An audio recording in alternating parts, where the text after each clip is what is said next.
a union leader or union staff out there, stop using that traditional approach to organizing a worksite. Watch this video and find out why. In this video, I will share with you what is one of the premises that is faulty on the traditional way that we have been trained to organize a worksite. My name is Pablo Murillo from Genesis Leadership Trainings, and I am excited to be here, and I have helped many professionals develop their leadership skills and become union leaders in their own unions. So in this video, I want to discuss why it is that the traditional approach to organizing must be updated and why you and I have been hitting a wall when we keep using that approach. Last summer, I went to a training of this person that's training people around the world how to organize a worksite. And the same training that I received 20 years ago is the exact same thing that this person is doing. But what I have learned in the last 27 years of being a union rep is that the traditional approach has faulty premises and assumptions that do not allow us to get the results that we want when we're trying to organize the worksite. So let's get into that. The traditional approach says this: identify the centers of influence and identify the natural leaders. So when we go into a worksite, that's the first thing we do, right? Who are people gravitating around? Who are the more senior people that have influence over others? And I understand, because I'm assuming that back in the day when we started organizing as unions and workers, that was a very convenient way to gather everybody, to get the one person that everybody's already following. Very convenient. But I need you to remember this: nothing is convenient about succeeding at a worksite. So convenience shouldn't be part of the formula. So having said that, listen to this.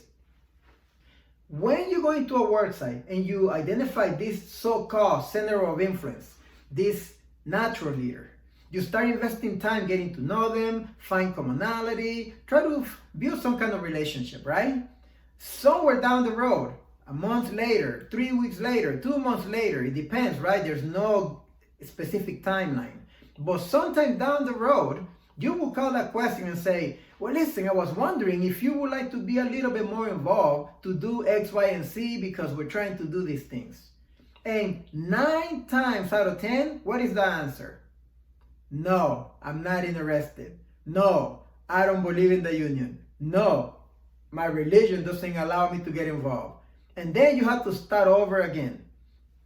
I kept hitting that wall many times through my years as I organized the worksites. And then I realized, why is it that we assume that a natural leader is pro-union? I mean, there is no correlation between those two things. Just because somebody has everybody around them doesn't mean that I can assume that person is pro-union. You see what I'm saying? That has nothing to do with it. And that's where the mistake is in the traditional approach to organizing. So instead of doing that, what I do, I go into a worksite and I don't worry about the natural leaders or the centers of influence.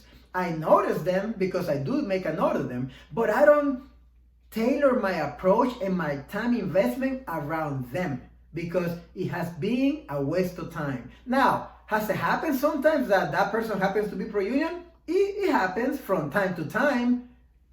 9 times out of 10, it doesn't happen though, right? So when it occurs, it's great, but I cannot tailor my entire approach around them because the assumption that they're pro-union is wrong to begin with. We work with commitment, not potential.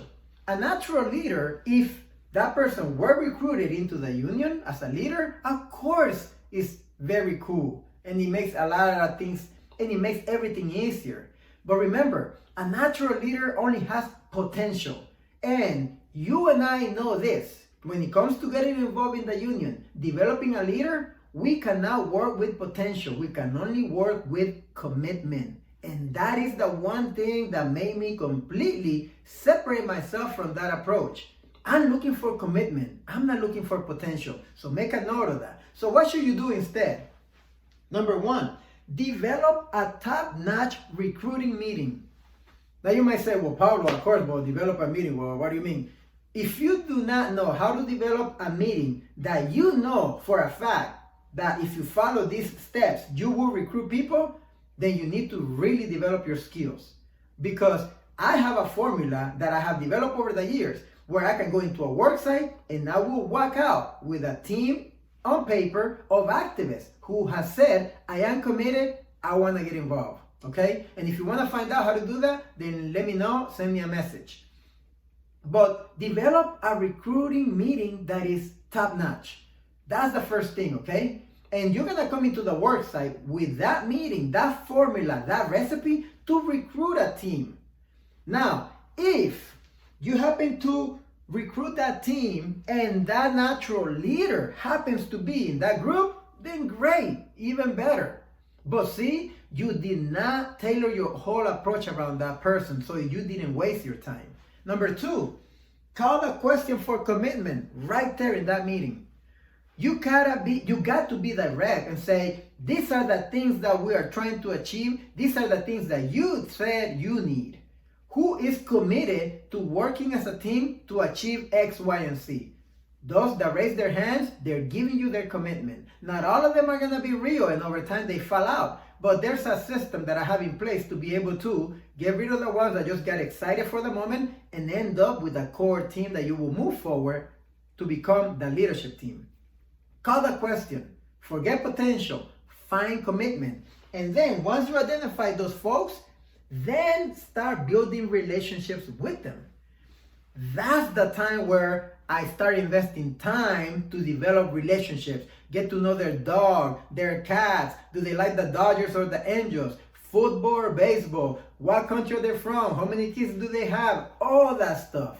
In the traditional approach, we do that first, right? With a natural leader, get to know them and all these things. That is a waste of time if you want to recruit them into a leadership position, because they probably going to end up saying no at the end. This way, after I got commitment, now it makes sense to invest time to develop a relationship with them, to get to know them, because most likely they're going to be part of my core team moving forward.